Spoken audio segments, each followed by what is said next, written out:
حضرت علی رضی اللہ تعالیٰ عنہ کا زندوں اور مردوں سے خطاب۔ یہ معاملہ تو انسان کے ساتھ ہوگا، مگر کیا معلوم کہ اس کی بیوی، بچے اور مال اسباب کس کھاتے میں جاتے ہیں، وہ اس کے کسی کام آتے ہیں یا نہیں۔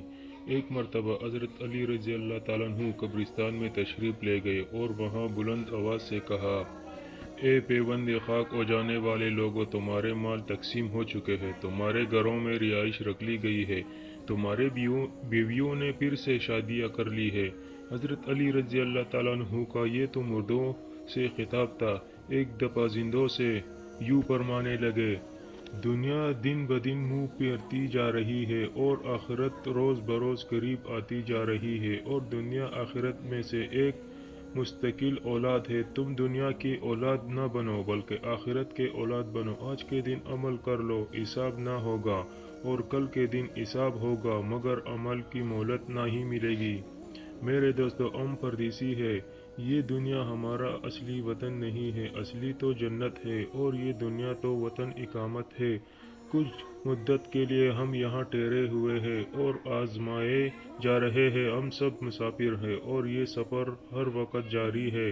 ہم سوتے ہو یا جاگتے ہو، ہمیں احساس ہو یا نہ ہو، سردی ہو یا گرمی ہو، بہار ہو یا خزاں ہو، ہم کھڑے ہو یا بیٹھے ہو، وطن میں ہو یا وطن سے دور ہو، ہمارا سفر ہر وقت جاری و ساری ہے۔ ہم روزانہ اپنی موت سے قریب اتر جا رہے ہیں۔ افسوس کہ یہ انسان لمبی امیدیں باندھتا ہے، جبکہ موت اس کے قریب کھڑی مسکرا رہی ہوتی ہے، اور ہمارے عقل پر ایسا پردہ پڑ جاتا ہے کہ ہم موت کو بالکل ہی بھول جاتے ہیں۔ اللہ رب العزت کی نافرمانی کرنے والے تاریکیوں کے گڑھے میں ہوتے ہیں۔ اللہ تعالیٰ انسان کی راہ بھی بتائی ہے۔ سیدنا اکبر صدیق رضی اللہ تعالیٰ عنہ فرماتے ہیں: قسم کے تاریکیوں ہیں اور ان کے لیے 5 قسم کے چراغ ہیں۔ دنیا کی محبت ایک تاریکی ہے اور تقویٰ پرہیزگاری اس کی چراغ ہے۔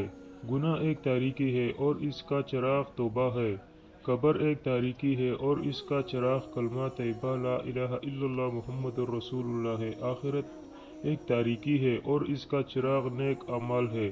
پل صراط ایک تاریکی ہے اور اس کا چراغ یقین ہے۔ اگر 5 تاریکیوں کے لیے چراغ کا بندوبست نہ کیا گیا تو پھر آخرت کی ساری زندگی تاریک ہو جائے گی۔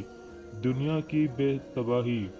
کتنے ہی لوگ تھے جنہوں نے ہم سے پہلے ان دیسی بستیوں کو آباد کیا تھا، آج وہ دنیا میں موجود ہی نہیں۔ کوئی آتا ہے، کوئی جاتا ہے، محفل کا رنگ وہی، ساقی نوازش جاری ہے، مہمان بدلتے رہتے ہیں۔ آج ہم دھرتی پر مہمان ہیں، کل نئے چہرے ہوں گے۔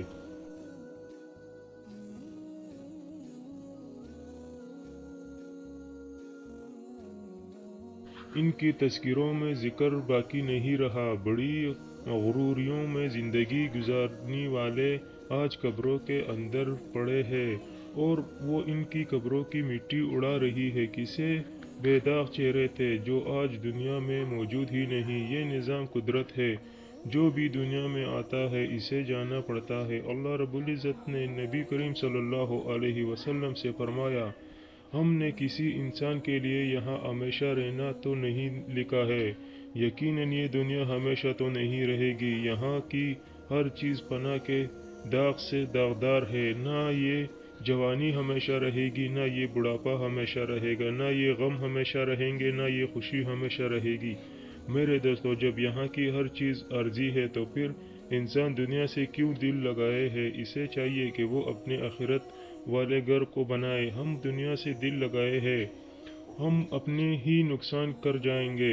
یاد رکھیے، جو انسان دنیا سے دل لگائے گا اسے ایک نہ ایک دن دنیا سے جدا کر دیا جائے گا، اور جو انسان اللہ تعالیٰ سے دل لگائے گا اسے ایک دن اللہ سے ملا دیا جائے گا۔